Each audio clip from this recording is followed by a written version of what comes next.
Hey, we are coming to you guys today from New Mexico. Woo. Right by Carlsbad Caverns. We're out here boondocking, which is our favorite kind of camping. Our favorite kind of living, I guess. Yeah, it's living for us. Not really camping anymore. But a lot of people ask us how you boondock. We don't have access to electricity out here. We don't have access to sewer. There's no water. So it's definitely a different kind of way to live. And we thought we could give you a lot of ideas on things that you could do to have a great experience. When it comes to boondocking, there are three essentials that you can't live without: power, propane, and water. For power, we've chosen the Honda generators. The reason that we picked these generators in particular, they run extremely quiet. They're easy to haul around. So instead of one huge generator, I can just pick these both up, and they're fairly light. They'll give me 30 amps of power, and they don't use a ton of fuel. But again, you run these and they're very, very quiet. You can't obviously operate generators without fuel. We bring with us 15 gallons of unleaded gasoline.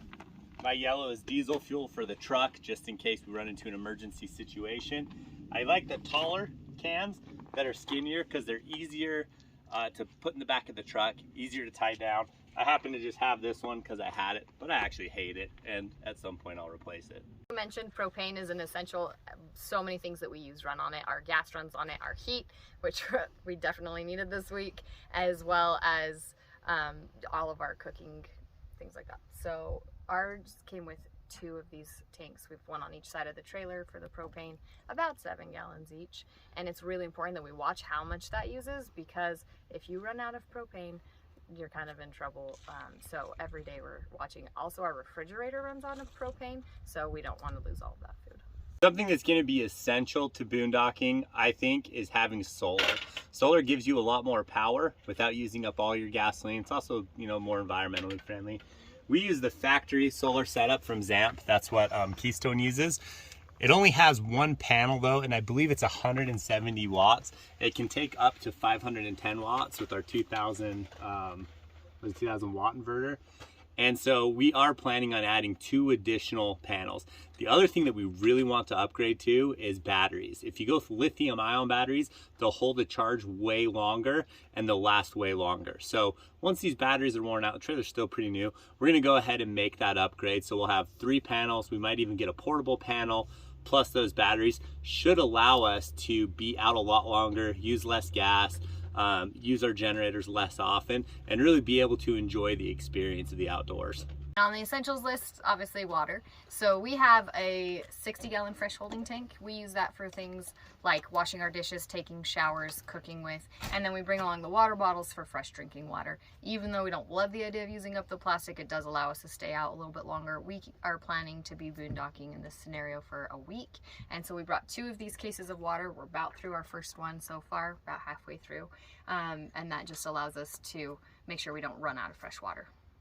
When you're boondocking, you have a lot of stuff that you're going to bring along with you. We're a family of 5 and we live full-time out of our 5th wheel. This was an awesome purchase. It's a MeFar storage container. We hooked it up to our Kurt basket that tows along. This will support about 500 pounds, but the amount of stuff that this thing holds is mind-blowing. I'm not getting paid for them. We're not sponsored by them, but it has as much space. I think it's 20 cubic feet. That's like a small SUV's space. Once we got this, it freed up a ton of storage in our compartments. So we kind of fill it with all of our non-essentials or things that we don't use all the time. Like we have boogie boards and skateboards and things like that in there that we'll use in certain places, but a lot of places we won't. So it keeps it from taking up storage. It keeps the inside clutter free. And again, allows us a lot more storage underneath for things that we'd like to have locked up. One of the most common questions we get is how we eat while we're out on the road, and especially when we're out in the middle of nowhere. So I won't open the fridge. Obviously, we talked about keeping propane and watching the levels, and it takes a lot, so we don't want to lose the cool in there. We have a pretty small refrigerator, and that's used mainly for eggs, fresh meats, and our dairy supply. That's pretty much all that we keep in there. And then we'll show you some of the dry goods that we use that are our favorites while we boondock. We love pancake mix. Even if you only have water, it makes for a quick breakfast, and this bag isn't very big, doesn't take a ton of space, but we can make like 200 pancakes from it, and our kids I love pancakes for breakfast, but we also love things like instant oatmeal. We do have dried beans in here. A lot of the food that we do is just add water scenarios because it makes for easy meals that don't go bad while we're out.